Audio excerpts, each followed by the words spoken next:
Okay. Hi, everyone. Welcome. Oh, yeah, this does look better. Welcome, everyone. Happy Valentine's Day. Hospice Nurse Julie here. Come on in. Happy Valentine's Day, Sandy, which I know it's not Sandy. Every time you're here, I say your name wrong and then you tell me how to say it.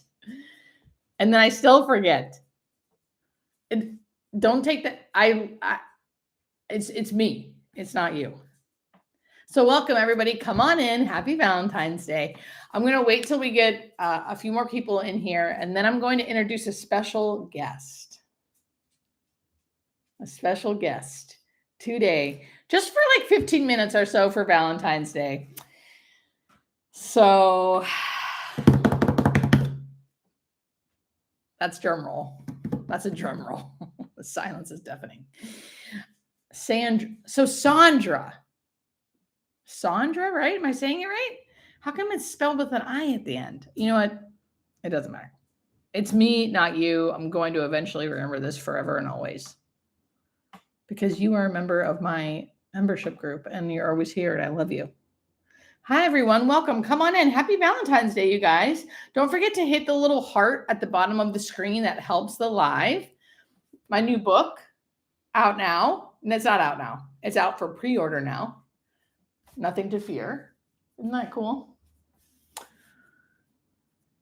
Happy Valentine's Day, everyone. Come on in. I'm just waiting for a few more people to come in.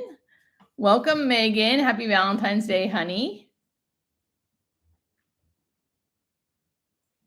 Terry, yes. I would say it's normal that your mom is yelling for her mom. Now, if she's in distress, I would try to help with the distress part. But if she seems okay, then I'd say it's okay and normal.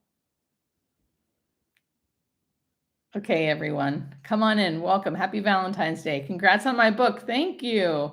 So if you're just getting in here, I am using the first few minutes just to say hi to everyone, and then we're going to offer a special Valentine's Day guest. Who could it be? Who could it be? I know who it is. I'm looking right at him. Can you shout out to my friend Nick? Yes, of course. Hi, Nick. Nick was my first boyfriend's name. I know. I'm not. New subscriber here. Hey, Gail. There is a dog in the room. Yes, there is a dog in the room. Okay, welcome everyone. Okay, so it's about 2 minutes. We're gonna start this first. So I'm on for an hour. The first 15 minutes is gonna be with a special guest because it's Valentine's Day, and I know what you guys want. Okay, so without further ado, please welcome to the stage my special friend, my special man, and the special man in my life, Richie, the mustache man himself. Richie, please come on in. Woo! You guys clap at home. Clap at home for Mustache Richie. That was quite an introduction. Oh, God, look at you. I'm so happy to be here. You're so handsome, honey. Thanks. I have seen you live so many times. Yes. From the other end, and I've never been on set. Well, welcome. Thank you very much. So, everyone, Richie, if you can for the audience, please look into the camera with your big, beautiful brown eyes and just show them what you look like. You're embarrassing. I feel like I'm blushing. I know. Well, isn't he the most handsome person on planet Earth? Listen, I know we're not talking about death and dying. I'm screaming. First off, you guys, he knows how loud I am. I'm literally screaming. This is how I am every live. But I thought it'd be fun. He was here at my house for the first 15 minutes, introduce you to the man that is with me all the time. Hey, Rich. So I'm going to read what you guys have to say. And then you guys can answer questions you guys can answer or ask Rich questions. If not, I'm going to ask him questions for you guys. He is handsome. I know. He is so handsome. I can't take it. Look at his hair, his mustache. You're so sweet. Thanks, honey. Thank you. Mark says, Julie, I have a mustache too. I do love me a good mustache. He knows it. All right, So, Mark. Easy. How did we meet? Yeah. We met in an online dating app. Yeah. I think we should say Hinge. I mean, it was Hinge. We met on Hinge. It was Hinge. Hinge can be an official sponsor for this page. It could be. I understand Hinge has varying degrees of success in other cities, but in LA, okay, Hinge is really nice. I like it because you get to like their different prompts. Yes. And so there's kind of an opening to make a comment. I believe I responded to something about chicken sandwiches. You did. Yeah. I love me a good chicken sandwich. I finally showed you the chicken sandwich eventually. You did. And I don't remember what my really clever response was, but it worked. It did work. It worked in his voice. Do you guys hear his voice? When I first heard his voice on the phone, I was like, whoa.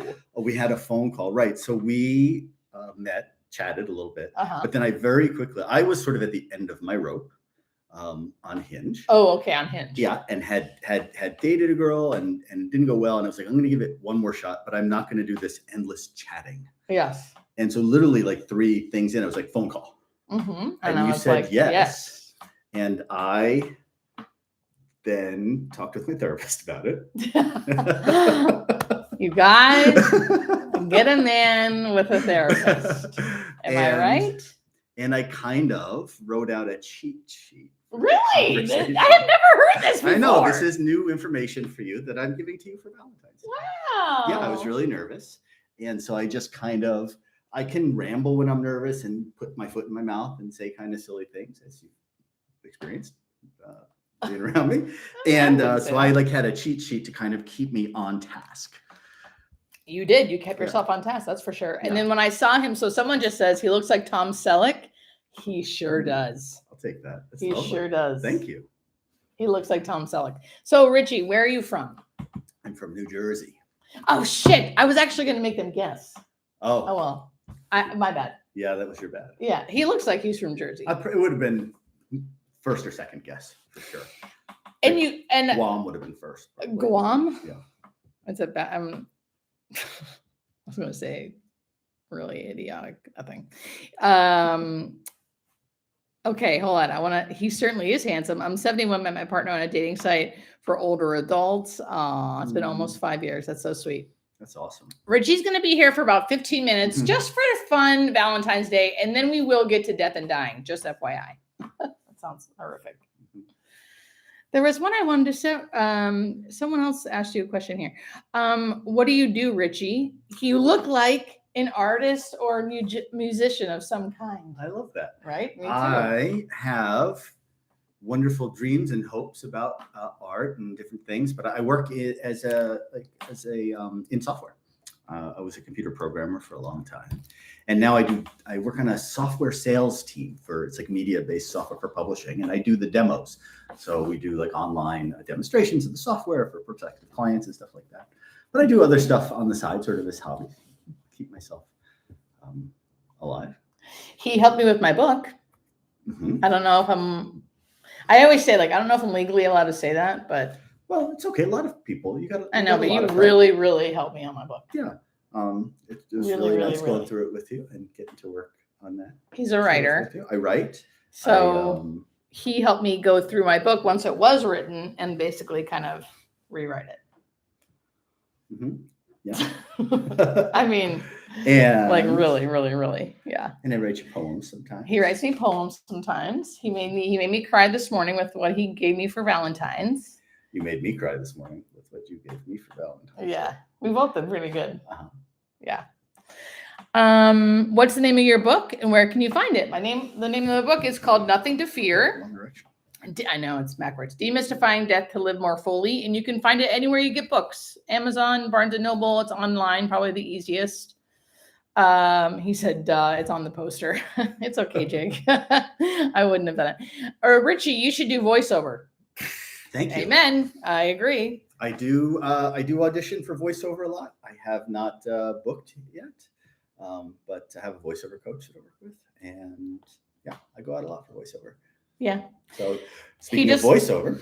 Please. Julie, yes. Julie is going to be doing voiceover yourself soon. I am. Yep. I'm gonna do my own audio for my audiobook. So if you like my voice, well, I hope you like my voice, because if you're listening to my book, that's what you're gonna hear.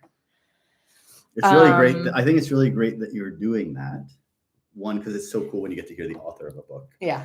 Read the book, but also it's hard. Like, it's really hard to read an audiobook. You got to remember, you're reading an entire book. I know. You're in a little booth. You've got microphone skills that you have to be aware of. You're working sort of with an engineer. You're reading things over and over again. It's really like a lot of effort that you'll put into it. And I think that's really going to add to what you do. And I love hearing you read your stuff. And you know that I am probably dyslexic, have a little bit of a learning disability. So it's going to be hard for me to read my book. It's going to be harder. It's actually going to be hard for me to read out loud my book, because I won't read it. I won't read the words right. Yeah. He's so concerned. Look at his face. Richie, you're so cute. I'm just concerned that I want you to feel okay about it. I know. I feel okay. And what I was thinking in my head was, if you get a good engineer in the booth, and you communicate that information to them, they'll be able to help you. Yeah. They'll be able to get you a text that, fonts can be changed on the text that you're reading. The size can be changed. So you should let the engineers know that that's a concern of yours. I'll just make jokes the whole time. Or you can make jokes the whole time. That works too. Whatever gets you through the day, Waiting. He looks 26. Who said that? I know, they're number one. The person's name is Name. Name, you're awesome. Okay, actually, let's talk about this. We don't have plans after this live because we both have something to do tonight. So we did something yesterday. How old do you guys think Richie?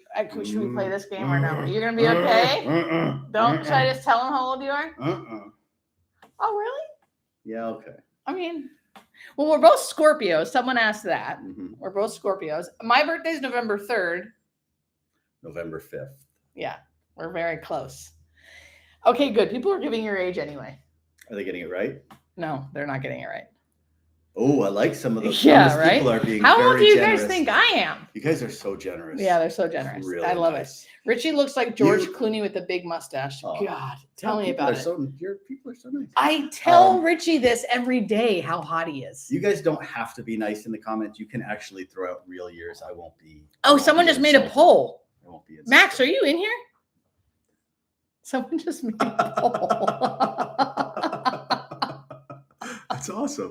That's amazing. This is so fun. Julie looks 24. Yeah, I agree.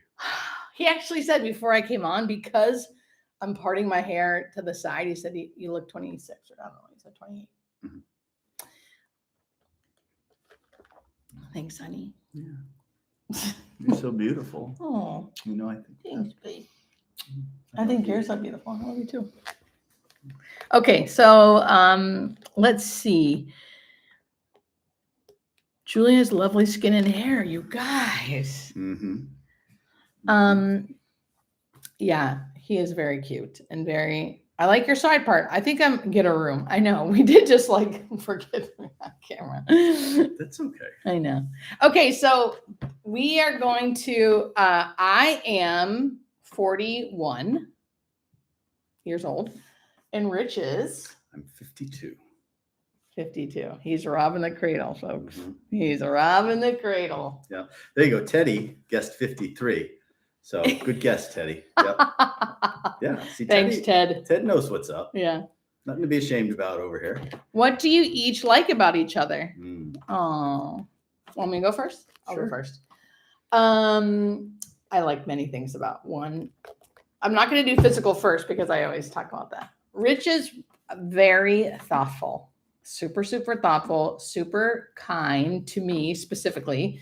I mean, to everybody, but he always is thinking of me and wants to make me happy. And he's super romantic, which almost makes me uncomfortable, but it's really sweet. I really like it.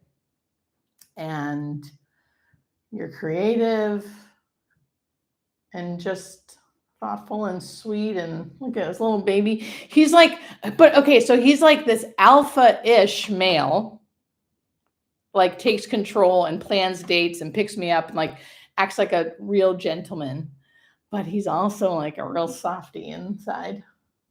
Yeah, he's like a super softy. And so it's a real good mix. It's a real good mix because he's kind of like a caretaker. And I like someone who takes care of me. Thanks. And that's how he is.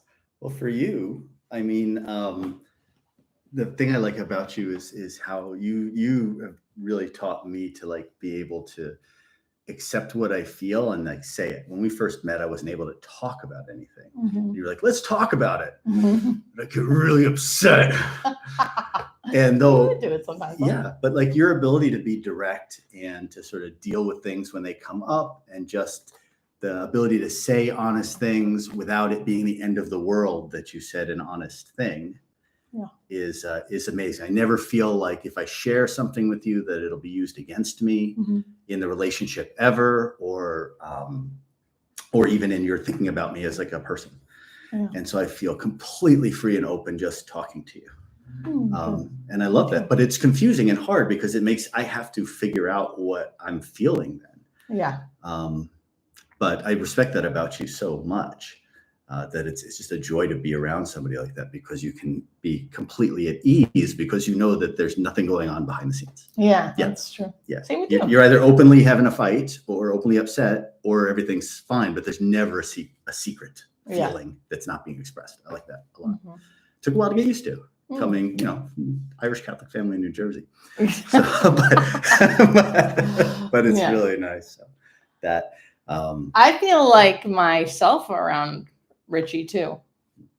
I mean, I feel like you know that. Like, I feel like I can be really weird and I think funny, and I feel really accepted. I feel. Oh, I know.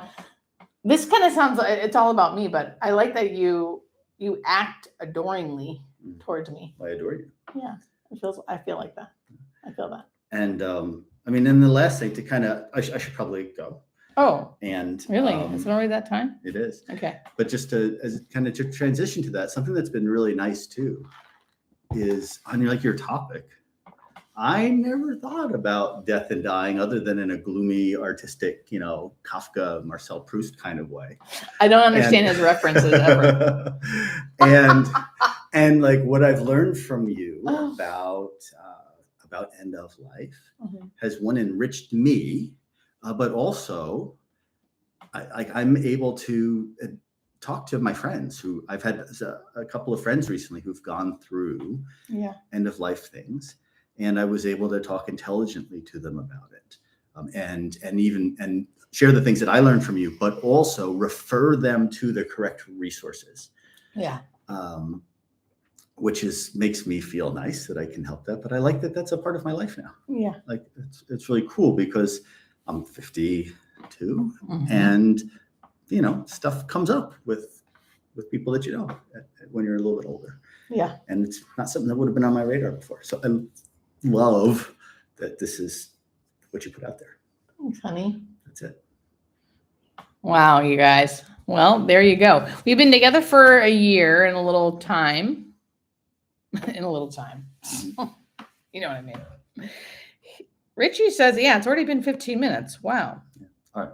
Get on and we'll see you later. Oh, all right, honey. Happy Valentine's Day. Happy Valentine's Day. Love you. Love you too. Bye-bye. Okay. Bye-bye. Love you. Drive safe. All right, you guys. Oh my God, you see it. That's great. That's great. Oh my God. Do you feel like sobriety has helped you move towards hospice care? No, I don't think so. I think there's a lot of things. Mostly working in the ICU helped me move to hospice care. If I'm looking up here, you guys, I'm looking into the camera. If I'm looking down here, I'm just reading your questions. So thanks for everybody who is here. And people are saying, love you, Richie. Right? Richie's the best. He's such a sweetie. Bye, Richie. Wait till he leaves. I have so much to tell you. Just kidding.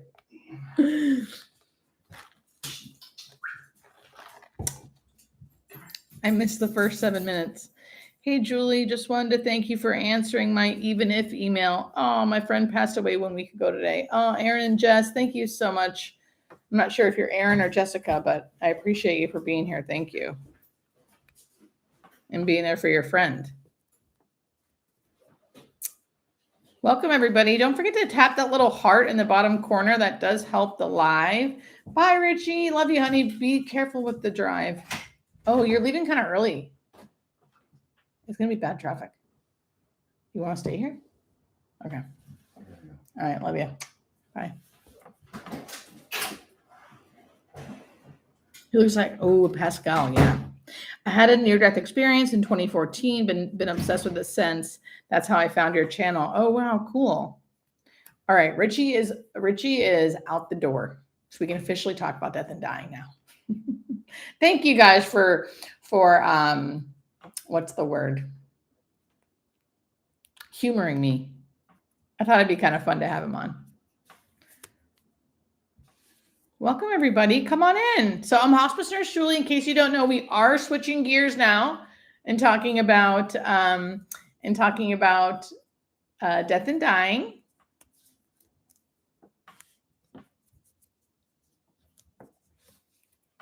Come on in. You can tell Richie was a little shy. It's cute. Let me know. This is my new book in the back right there. Nothing to Fear, Demystifying Death to Live More Fully. Hey, Eddie.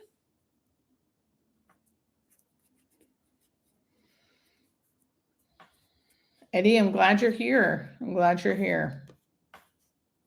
You guys have the best chemistry. Thank you. Yeah, it's been really nice. It's been really nice. It's hard. I have a hard time being in relationships, to be honest. I'm more of an avoidant. So he's been really patient with my on and offness of things. It's hard for me to, it's just hard for me to be in a relationship. It's strange. I never thought that, but I've been noticing that about me. He's really patient, super sweet, very, very, very nice. I have not read the book Exit House, but it sounds good. Okay, welcome you guys. 200 of you in here. Please let me know if you have questions about death and dying, hospice-related questions, book-related questions. I can always start having trying to have guests on my lives too. I can see if I can do that. You talked about coughing. I've had a persistent cough since before Christmas. Yeah, Mark, I mean, it could be nothing. I can't really give medical advice, but in general, if it's something new that hasn't gone away and you haven't been to the doctor yet, I would. It could be anything. If you've already gone to the doctor and they've said it's okay, then you could give it a little bit, but I would keep going back to be yo, this isn't going away, just in case.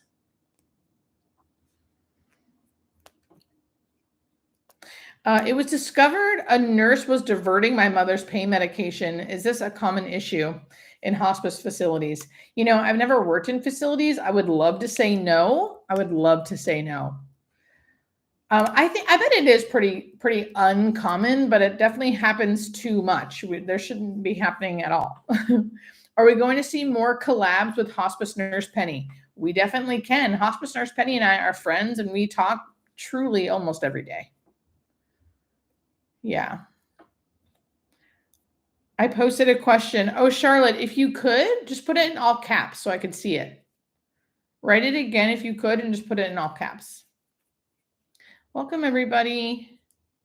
Christy says, Julie's 31, Richie's 38. I'll take it. Jackie, thank you for being a hospice nurse. Thank you. If you've already wrote a question, please rewrite it in all caps so I'll actually get to see it. I do talk to Nurse Hadley. I wouldn't say every day, only because I think she's pretty busy. She has 3 children and a bunch of things going on in her life. But I do reach out and ask her questions because her and I kind of are on the same trajectory with the books. She was a year ahead of me. So I asked her questions about that. I sent her my book. She's super sweet. She really helps me and guides me through this whole social media thing too. It's been really great. Why is a broken hip fatal at times? It's usually because the person who gets the broken hip is very elderly and either wouldn't survive the surgery, so they can't. And there's something about being bedbound that makes you, kind of decline quickly.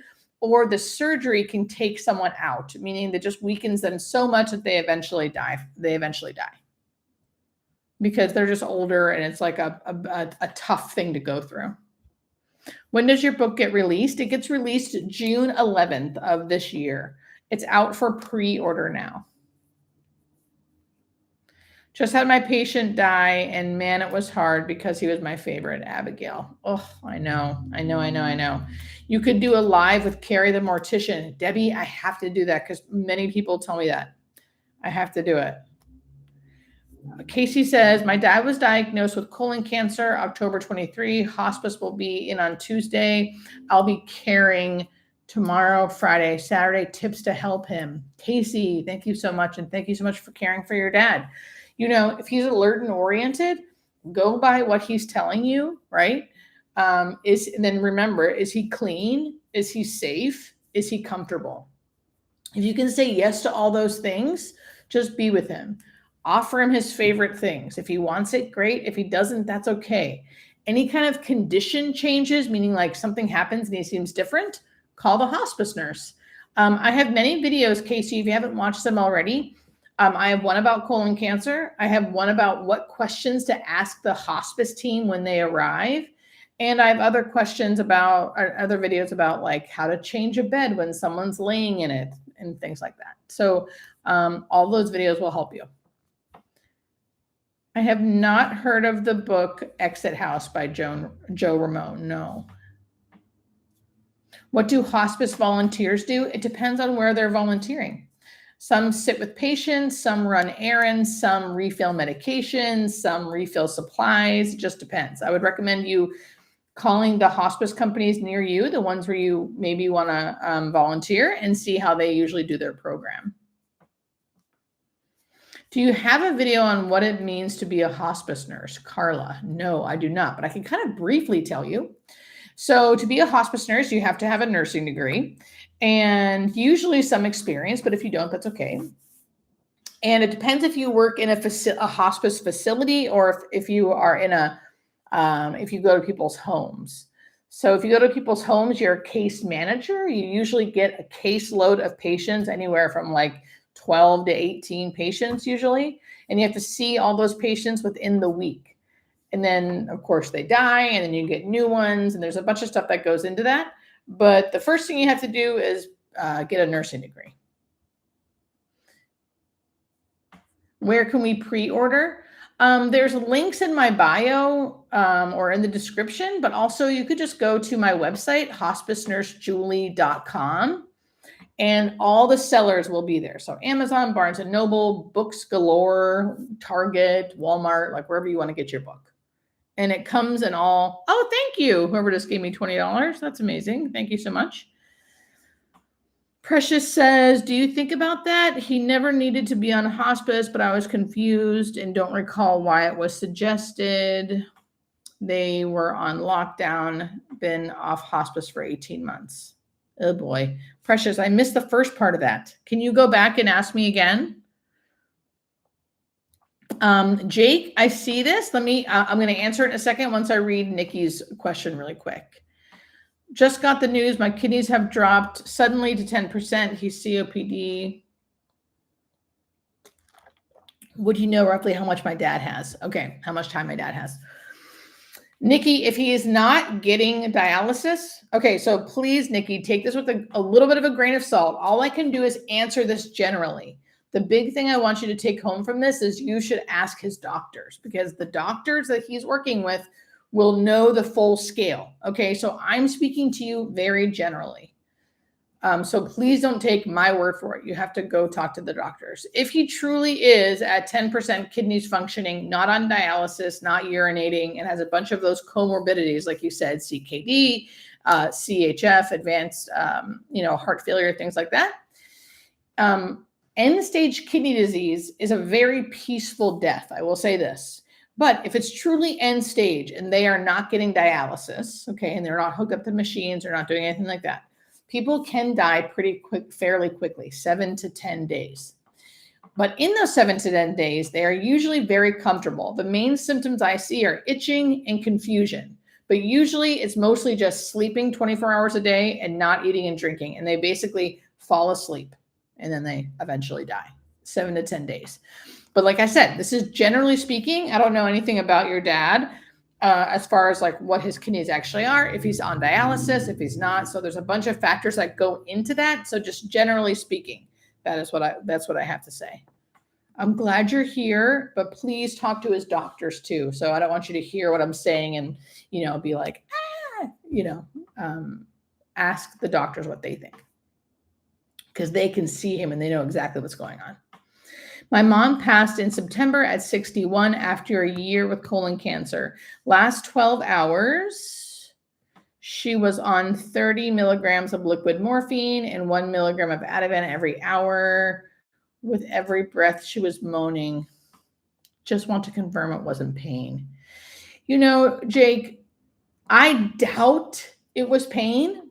Of course, I'm not there, so I don't want to not validate you, right? Because moaning usually equals pain.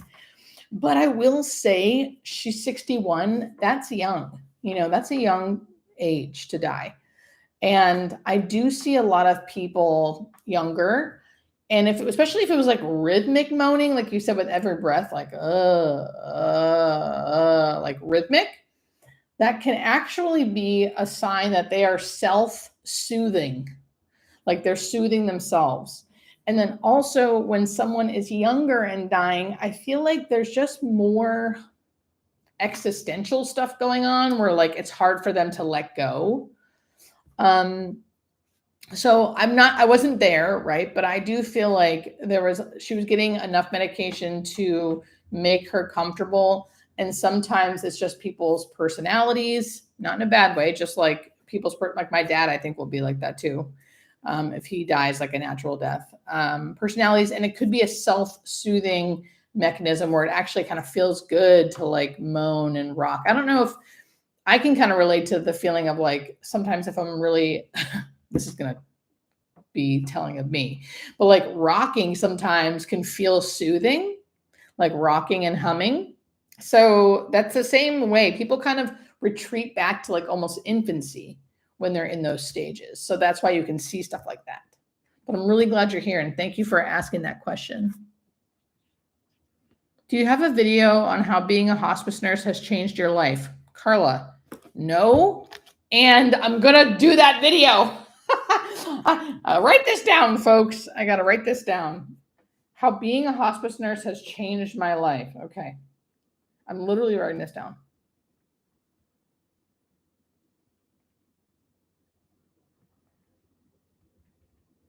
Okay. No dialysis. I'm waiting on them to call me. Okay. Just caught you live. I wanted to say thank you. Oh, thank you, Nikki. Yeah, no dialysis. Yeah. Let's see what the doctors say. If there's any, it's still painful. It's still sad. All of the things. I don't want to take that away. I know it is. Grief is grief. And if someone is going to die with end stage kidney disease, which it sounds like that's what's going on with your dad, amongst other things, it's very, very, very peaceful, usually, as long as you don't mess with the body much. I hope that helps in a little bit. No Topo Chico today. I got some in the fridge, you know it, but this, I'm drinking, I'm going to be regretting this later because this is an iced Americano.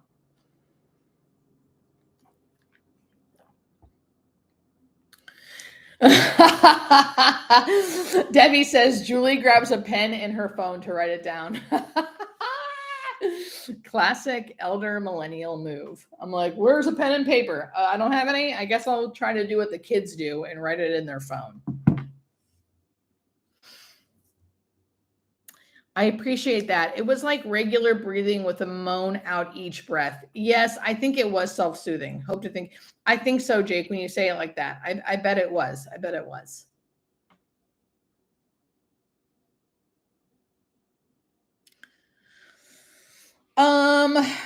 Mini painting. I like this question. So She said, I think it's a she. I'm sorry. I don't actually know, but someone at my mom's assisted living suggested that my mom go on hospice. I think that this person was administrative, and I wanted to see if that was appropriate for them to say that. Yes, I think it is, because I can't say she will qualify for hospice. I don't know that for sure. But a lot of times when people are in assisted living and they see someone day in, day out, and they can kind of see them declining and they know their health history, they know when someone will qualify for hospice. And if the family is really sort of comfort centered anyway, and the person's elderly and needs a lot of help, a lot of times hospice can come in and provide that and help the assisted living out too.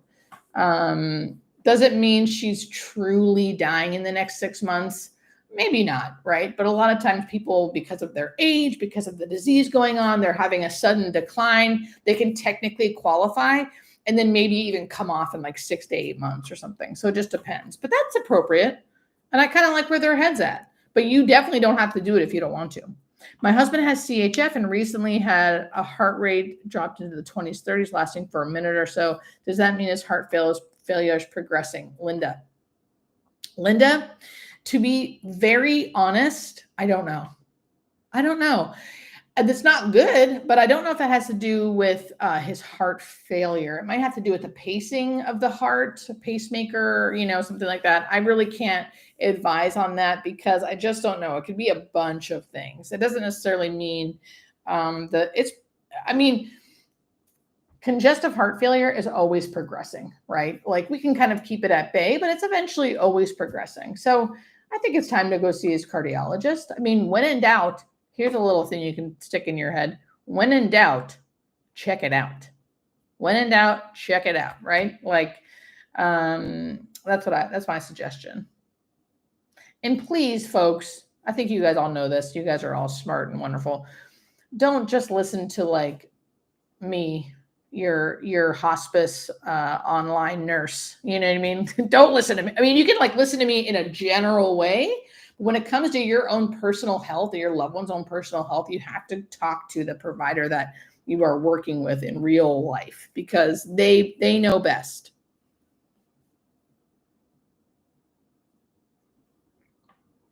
Okay. My dad had end-stage renal failure or end-stage kidney disease. His doctor always told me he would not die from kidney stopping. He would die from heart failure. Is that part course of kidney failure? Yes, it's kind of all connected. So kidneys, lungs, heart, they're kind of all connected, right? So I guess it's like you can die from kidney failure, but really you're dying because your kidneys are failing, which affects the rest of your body, including your heart. So it kind of is all tied together. But I will say, dying from kidney failure, and I don't know what your experience was, but usually because the kidneys are a filter, right? And the filter's no longer working. So usually the first thing is like they're super, super sleepy. So they sleep all the time. And I think that kind of creates this cycle where they don't have tons of symptoms because they're sleeping all the time because their kidneys aren't working. But yes, that could be true. I've never thought of it like that, but that could be true. I would love to do a book tour. I know that doesn't seem to be like in the cards, at least not yet, but maybe if like in June it really starts selling, I'll be able to go on a book tour. I think they're expensive. And I think publishing companies don't want to pay for them. I literally have no idea. I'm just saying that. Gloria, I don't know why your question was deleted. Was it inappropriate or no? Don't forget to hit that heart down there. That always, or like 100%. There's like a little thingy that helps the live. That'd be great. Let's see. John Hart says, do you pray for your patients? If they are fearful, do you help them make peace with God by asking forgiveness for mistakes they've made? John, no, I don't do that. And really, even a chaplain, even the hospice chaplain really shouldn't do that unless the patient is asking for that. Now, if the patient is asking for that, sure, I'll totally do that if that's what they want. Now, but I would never, because we have to always assume we have to take on whatever the patient's beliefs are. I don't have to believe them, but I can't push my beliefs.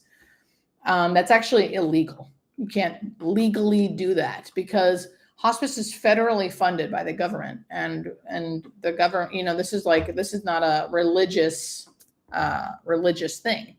It can be for some people, right? So if someone asks me, will you pray with me? I'll be like, sure. But I would never be like, will you pray with me to someone? Because that's just not our role. And even the chaplain, that's not their role.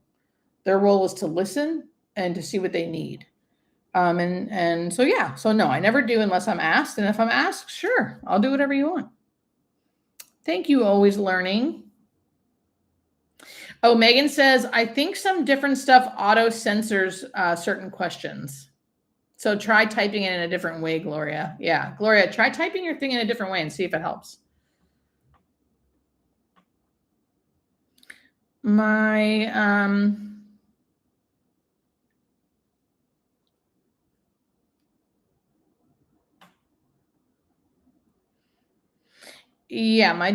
retired dad with colon hospice is set for Tuesday. The video said if they come off hospice. Yeah, so if you go to hospice, let's say you come on to hospice, right? Hospice is usually in your own home or in a hospice facility if you decide that. But let's say for whatever reason, someone says, never mind, I want to call 911 and I want them to go to the hospital to get treatment or to have surgery or whatever. They will automatically come off hospice. You can't do both. If his pain is out of control or something, that's not for the hospital to take care of. That's for the hospice to take care of. So you can't have both. Medicare basically says, hey, we're going to give you this free thing over here. It's called hospice. We're going to pay for all the stuff and do everything over here. But that means you can no longer get this over here. And this over here is like hospital stay, chemo, radiation, dialysis, anything that could like technically prolong life. Does that make sense? I also have a video about that too. Thanks, apathy sucks. And I agree with your name. Apathy does suck, but it's hard not to become apathetic sometimes. Okay. Love these chats. Quick question. My sister has chronic pain condition. She's interested in VSED, but doesn't know who she can contact. She's willing to do private pay, a death doula. Yeah, she could contact a death doula. She could actually contact her doctor, I think. A good doctor will know about this. You could talk to a hospice company. She doesn't have anything terminal, so I don't think she could actually go on hospice. You could talk to a palliative care company. You could talk to a death doula, but I really do think you might have to talk to a doctor because the death doula wouldn't want to get involved unless there was some kind of like medical. How about this? If your sister has a oh my God, what's it called? A pain clinic or something she goes to help manage the pain, which probably doesn't help very much. Otherwise, she wouldn't want to be said. She needs to find a doctor that's kind of like on board with this. And if she can, then they might be able to help her. Does that make sense? Hospice can do drainage, yes. Depending on if the drain's intact or not.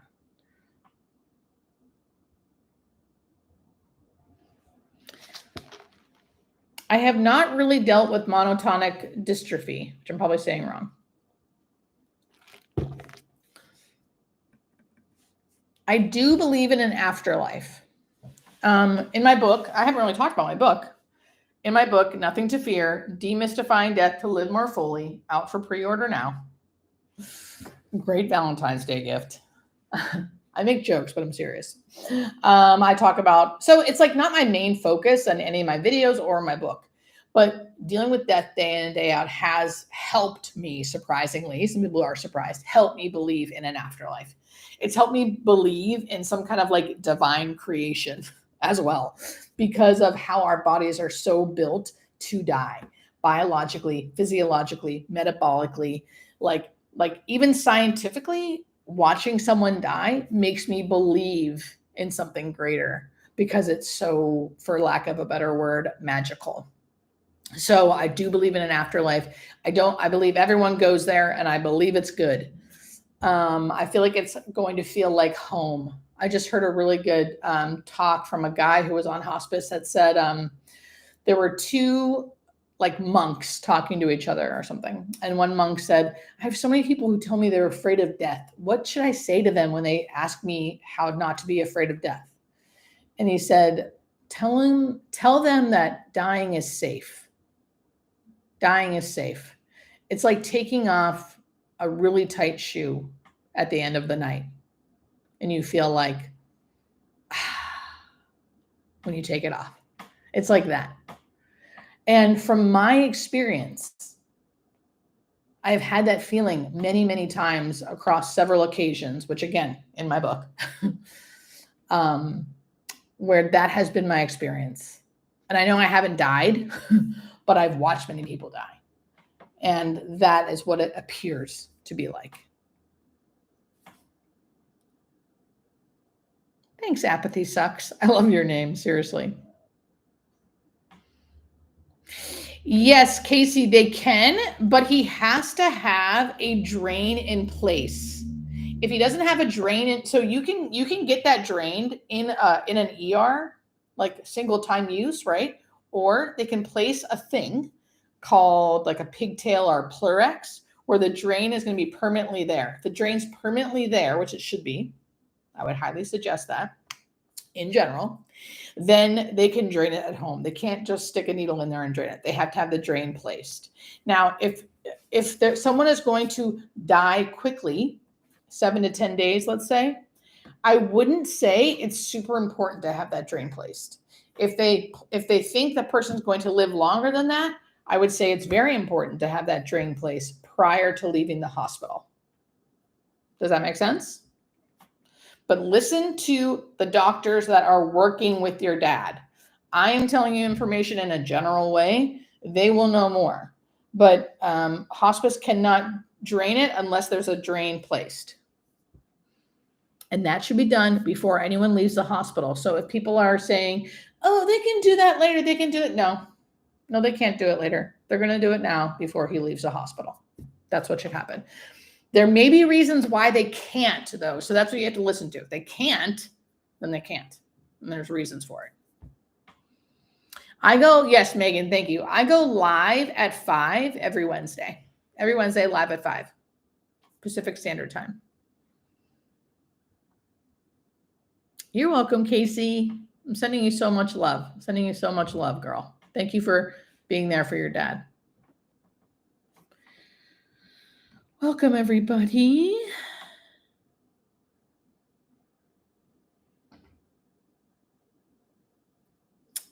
I should have music playing in the background sometimes.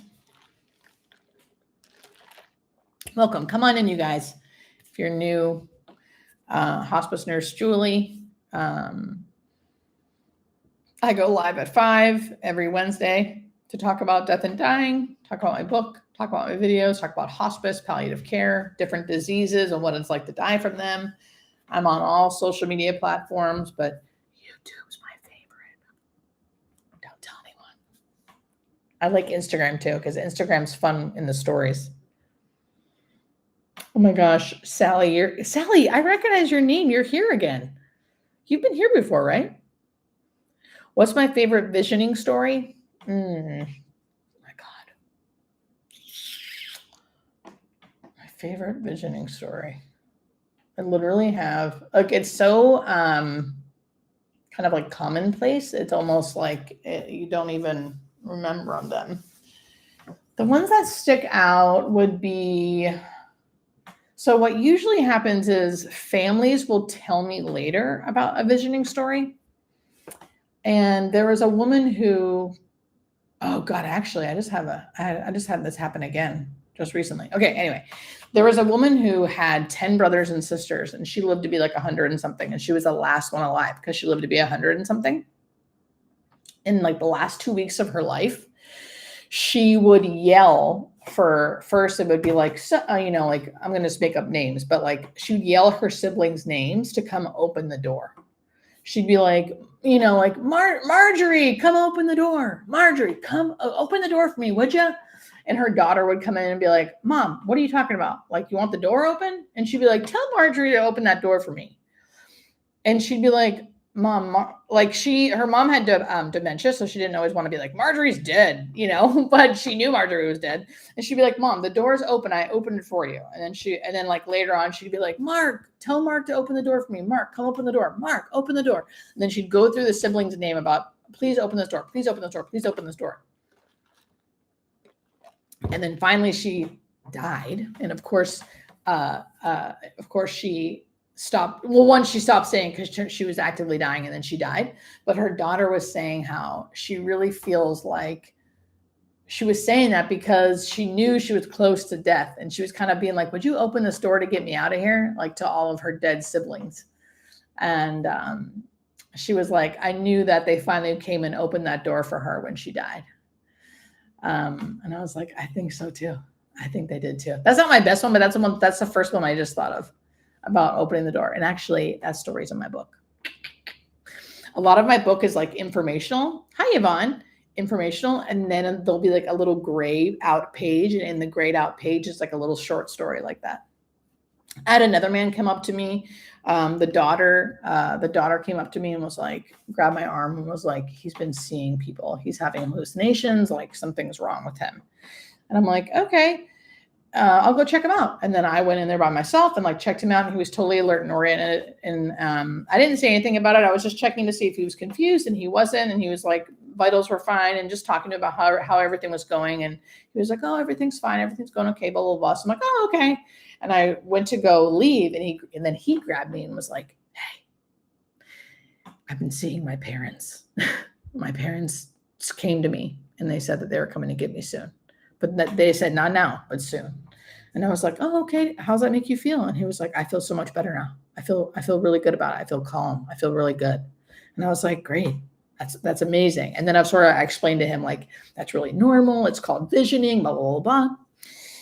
And then I went out and told the daughter, hey, listen, he's not confused. He's not having hallucinations. Like all of this is normal, and explained what visioning was. And then kind of got them together and explained what's happening, and it's okay. They don't have to be afraid. They don't have to think each other are going crazy. That one's in the book too. Thank you, Nina. Oh, Sally. Yeah. So what I just told you is a visioning story. So visioning is something that happens at the end of life. We don't know why it happens. I'm not here to claim why, but I just know it does. I mean, there's like a little book called Gone From My Sight that I give to all my patients. And usually it explains about, 2 to 3 to 4 weeks before someone dies, they start seeing dead relatives, dead friends, dead pets. The distinctive point is that it's comforting. So if someone's like screaming and being like, I see so-and-so, and they're unhappy about it, that's not visioning. Visioning is very distinct. It's very much like, I see my uncle, he's standing at the end of my bed, he's smiling at me and telling me he's going to come get me soon. I feel so happy. I can't wait to go with him. Like that. It's like that distinct. Thank you, Hopkinson. So, Hopkinson, girl, I'm glad you're here then. Death scares me. I'm afraid to die. Welcome to the club, and hopefully my channel will help you.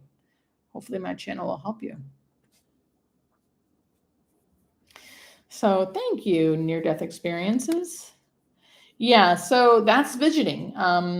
And it's a real thing. I mean, this is not some like hocus pocus thing that I'm just talking about. Anyone would talk about it. It's like a scientific thing. We don't know why it happens, but it does happen. It happens across all nations, all cultures around the world.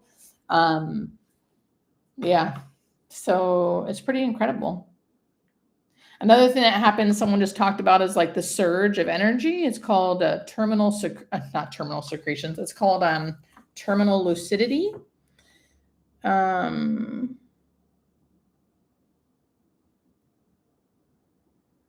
I'm trying to find it. And someone said, oh, we think can a surge of stress hormones cause a traumatic situation, cause someone to experience a psychotic episode? Yes. So that's different than what I was talking about. But West of Oz, I'm not sure if you're still here. Can a surge of stress hormones during a traumatic situation cause someone to experience a psychotic episode? Well, if they are do have a mental health disorder, if they're bipolar or if they're schizophrenic or something, and then something really stressful happens, for sure it can set off an episode. If someone's young and like they're 18, they haven't what they would call like break yet. I don't know if they still call it that. Back when I was working in the mental health industry, I used to be a mental health tech. I have a degree in psychology before I went to nursing. We would say they haven't broke yet. And then we don't actually mean like broke, like they're broken. It's like usually if someone has it in their genetic disposition, like their genetic genes to be schizophrenic or be bipolar, they have a psychotic break where like now it's like their first time showing signs that they may have schizophrenia or may have bipolar, and something stressful can create that. Now, if they had no history and then suddenly that happens, definitely it can be. I mean, it happens with pregnant women once they give birth. They can have, because of different hormones, they have psychotic episodes. So it can happen. It's not my expertise, but in general, it can happen.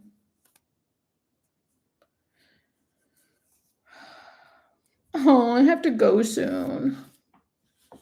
And now I have a meeting every night, every Wednesday at 6:30, so I can no longer ever stay late. Hey, from Brooklyn, what's up? I'm sure you're my people. Anyone from like the East Coast, I always get along with. Even though I'm a West, I was born and raised in Pennsylvania, and then I've been here for about 12 years on the West Coast. But I do love East Coasters. Wow, I remember my mom. Yeah, we should have one live where we just talk all about like, not paranormal stuff, but like things that have happened that were kind of like, whoa. Like Bob just wrote, I remember my mom's bedroom door opening by itself upstairs just seconds before she died. Art Science, Pittsburgh here. I'm from Erie. My dad, who was 93, saw a young girl standing next to his chair a few hours before he had a massive heart attack and died. Wow. We like to think it was his sister or a guardian angel. I like to think that too. Tim, you're from Erie too? Woo woo. Yeah. I have, if you guys, because I'm getting off my live soon, if you guys want to hear some great stories on my YouTube, if you don't subscribe already, subscribe, it's free. But there's also tons of stories. It'll be labeled so you can like listen to some really great stories that I have and then that followers sent me. It's really, really great. There's some great stories. Yeah. I also have a membership program. It's $4.99 a month. It basically just puts like a little check mark by your name, a little star. So I see that you're here and I can answer your questions. And we have a little chat and stuff too. Again, that's not necessary, but if there's something you really want answered, that does help. Hoppison, I hope I'm saying your name right. I feel like I'm not, but I'm so glad you're here. Many people with, thank you, Casey, many people with death anxiety, which is super, super common, I found out, said that listening to me, listening to other hospice nurses, hospice nurse Penny, hospice nurse Hadley, has really, really helped their death anxiety. So I do find that learning about the thing that scares you does seem to decrease your fear a bit. And there are so many things, there are so many comforting facts about death and dying, even though it sounds weird, like comforting facts, but there are. I have tons of videos about it if you want to go and watch those. All right, you guys, you pre-order my book. Woo, woo, woo. Thank you. Okay, I have to go in 2 minutes. So Nothing to Fear, Demystifying Death to Live More Fully, out for pre-order now. You can get it anywhere you get books. And if you're in Australia or the UK, you can get it. I would just go to your Amazon, probably be easiest for you there. It's in Audible. It'll be my voice. It's in Kindle if you want to read it electronically, paperback and hard copy. It's out June 11th, but pre-orders really help me if you want to help me. And if you live in the US or Canada, you could go to anywhere you get books. So if you went to like hospicenursejulie.com, all my sellers are up there. I do think there are places that are cheaper than others. So check the links because Amazon's like the easiest, but it's the most expensive. Then I think Barnes & Noble has some money off, things like that. So Yeah, happy Valentine's Day, everyone. Happy Valentine's Day. Vera! Vera, nice to see you.